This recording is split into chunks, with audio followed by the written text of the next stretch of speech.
कार्तिक मास महात्म्य सुनने वाले सभी भक्तों का आज की कथा में हार्दिक स्वागत है। भगवान श्री कृष्ण और श्रीमती राधा रानी की कृपा सदैव आप और आपके समस्त परिवार पर बनी रहे। 18 नवंबर 2023 आज है शनिवार का दिन और आज आप सुनने वाले हैं कार्तिक मास महात्म्य का 22वां अध्याय।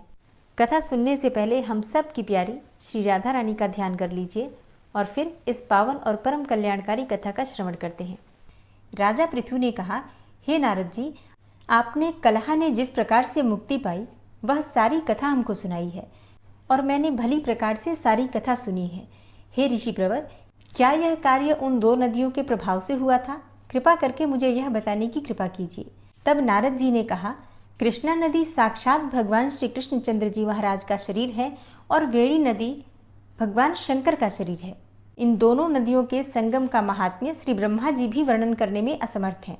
फिर भी चूंकि आपने पूछा है, अतः आपको इनकी उत्पत्ति का वृतांत सुनाऊंगा, ध्यान से सुनिए। चाक्षुषु मनवंतर के आरंभ में श्री ब्रह्मा जी ने सह्य पर्वत के शिखर पर यज्ञ करने का निश्चय किया। वह सब देवताओं, भगवान विष्णु और शंकर जी सहित यज्ञ की सामग्री लेकर उस पर्वत के शिखर पर गए। तब महर्षि भृगु आदि ऋषियों ने ब्रह्म मुहूर्त में उन्हें दीक्षा देने का विचार किया। इसके बाद उन्होंने श्री ब्रह्मा जी की पत्नी त्वरा को बुलावा भेजा। वह बड़ी आहिस्ता से आ रही थी। इसी बीच में भृगु जी ने विष्णु जी से पूछा, हे प्रभु, आपने त्वरा को शीघ्रता से बुलाया था, वह क्यों नहीं आई? अब तो ब्रह्म मुहूर्त भी टल गया। इस पर भगवान विष्णु ने कहा, यदि त्वरा यथा समय यहाँ पर नहीं आई तो आप गायत्री को ही स्त्री मानकर दीक्षा विधान कर दीजिएगा। क्या गायत्री पुण्य कर्म में ब्रह्मा जी की स्त्री नहीं हो सकती? और तब भगवान शंकर ने भी भगवान विष्णु जी की बात का समर्थन किया। यह बात सुनकर भृगु जी ने गायत्री को श्री ब्रह्मा जी के दाईं ओर बिठाकर दीक्षा विधान आरंभ कर दिया। ऋषि मंडल गायत्री को दीक्षा दे ही रहा था कि इतने में ही त्वरा भी यज्ञ मंडप में आ पहुंची। श्री ब्रह्मा जी के पास में गायत्री को बैठा देखकर ईर्ष्या से क्रोधित होकर त्वरा ने कहा, जहाँ अपूज्यों की पूजा होती है और पूज्यों की अप्रतिष्ठा होती है, वहां पर दुर्भिक्ष, मृत्यु तथा भय तीनों अवश्यमेव हुआ करते हैं। यह गायत्री ब्रह्मा जी की दाईं ओर तथा मेरे स्थान पर बैठी है। यह अदृश्य बहने वाली नदी होगी। आप लोगों ने अविचार से मेरे स्थान पर इसे बिठाया है। इससे आप भी सब के सब जड़ रूप नदियां होंगे।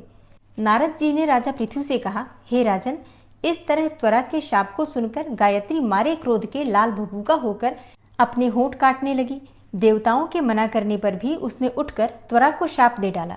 गायत्री ने कहा, ब्रह्मा जी जैसे तुम्हारे पति हैं वैसे ही मेरे भी पति हैं। तुमने व्यर्थ ही शाप दिया है, अतः तुम भी नदी हो जाओ।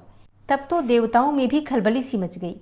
वह त्वरा को दंडवत करके कहने लगे, हे देवी, तुमने जो ब्रह्मा आदि सब देवताओं को शाप दिया है, इससे यदि हम सब जड़ रूपी नदियां हो जाएंगे तो फिर निश्चय ही तीनों लोक नहीं बच पाएंगे, क्योंकि यह शाप तुमने बिना विचारे दिया, इसलिए तुम अब इसे वापस ले लो। त्वरा ने कहा, हे देवतागण, आपने यज्ञ के आरंभ में भगवान गणेश जी का पूजन नहीं किया है, इसलिए ही यह विघ्न उपस्थित हुआ है। मेरा यह शाप कभी भी खाली नहीं जा सकता।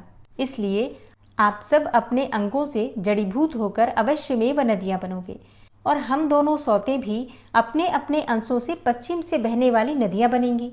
नारद जी ने राजा पृथु से कहा, त्वरा के यह वचन सुनकर सभी देवता, विष्णु, शंकर आदि अपने अपने अंशों से नदियां बन गए। भगवान विष्णु के अंश से कृष्णा, भगवान शंकर के अंश से वेणी तथा श्री ब्रह्मा जी के अंश से ककुदमवती नामक नदियां उत्पन्न हुई। गायत्री और त्वरा दोनों पश्चिम वाहिनी नदियां होकर एक साथ बहने लगी। उन दोनों का नाम सावित्री पड़ा। श्री ब्रह्मा जी ने यज्ञ स्थल पर भगवान विष्णु और शंकर जी की स्थापना की। दोनों देवता महाबल तथा अतिबल के नाम से विख्यात हुए।